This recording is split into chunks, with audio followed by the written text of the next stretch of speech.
Good afternoon mga idol. Lipat kami dito sa isang project mga idol. Kaya kung mapapansin nyo, kami rin gumawa nito ng inside gutter. Yan, tsaka yung mga cupping, yung mga plain sheet, kami gumawa niyan. Pero yung bubong hindi namin ginawa to. Dati pa ito. Ngayon, PM sa opisina na kailangan daw pinturahan. Kaya ito, ang proseso namin mga idol, linis muna. Kailangan tanggalin talaga yung mga alikabok. Tulad ayan, toothbrush. Tawag na toothbrush ang tawag nun. Tapos nilalagyan namin ng basahan. Pumili kami ng basahan para yung alikabok po na kumapit sa yero na kailangan matanggal. Tapos na yung taas. Yung taas na yun na ano na yan. Nahugasan na yan. Ito naman yung sa baba. Grabe ang init.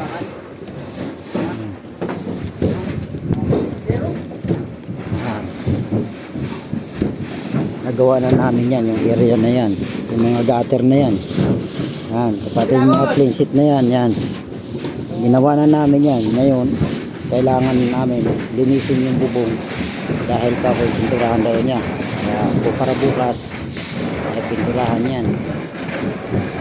Update kami doon sa PVC na kinabit namin. Ayan. Update rin dito sa paglilinis ng bubong.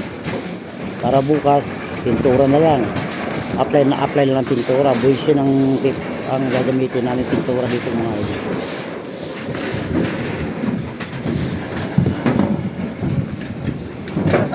Grabe init ah. Pababa anak. Sabayan mo lang ako dito. Yan.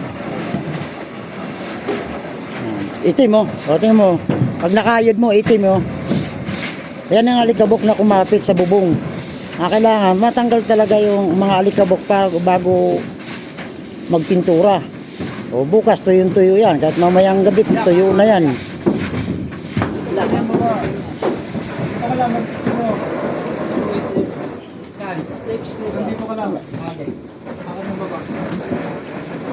Grabe ilit ay.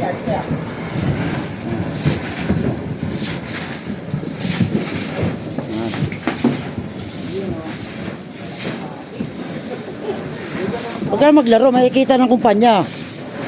Naka-vlog ka.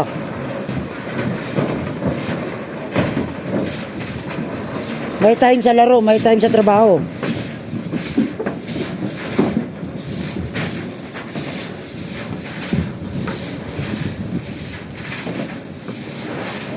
Ayan yung proseso namin mga idol. Kailangan, bago kayo magpintura mga idol, kailangan, huwag nyung pabayaan, kailangan linisin nyo muna yung bubong para maganda kapit ng pintura. Ayan ang proseso namin mga idol. Ayan. Si Boss Janmark dyan sa laylayan. Boss Christian naman yung diskarte niya, yung sa hose. Yan dito ya. Dito. Yan. Para walang laktaw. Tandaan nyo yung walang laktaw. Ganito kasi oh. Huwag na kasi nilaktaw. Ganyan ka lang oh. Pwede lang oh. Wag doy. Isa-isa lang yan. Isa-isa lang doy. Isa-isa lang. Hindi kayo kasi magkakaintindihan pag may sumuway sa inyo isa eh. Alam mo, ang ganda yung bratin oh. Ayan. Habla.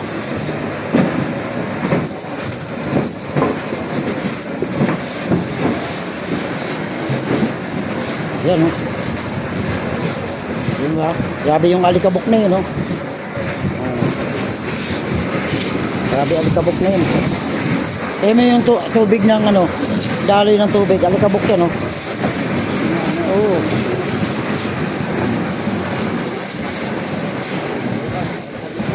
Oo, pintura na bukas. Wala na problema. Gusto ko malinis natin ng ngayong araw na to, ngayong hapon na to. Pag nalinis na natin, pintura na pintura, wala ka nang isipin na kung ano-ano man. Pinturahan ka agad. Kasi malinis na. Yan ang proseso natin. Ayusin mo yung hosnak.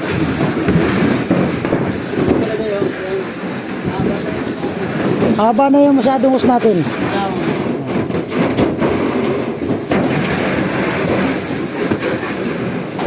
Tapos bugahan mo yung gutter pagkatapos niyan ha.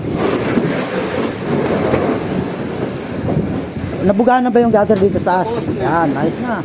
So, di pintura na lang talaga. Bukas. Dito yan. Pati yung kabila.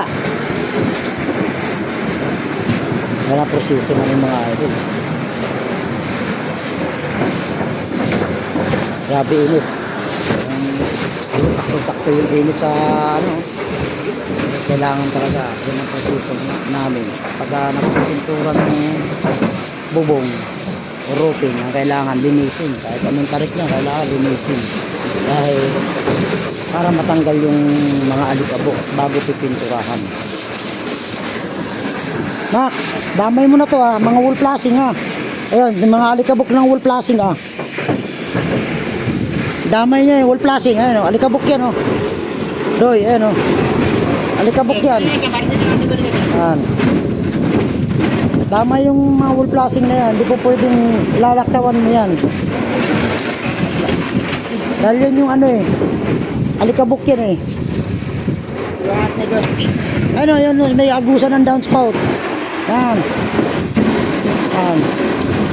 Puti sa alikabok yan.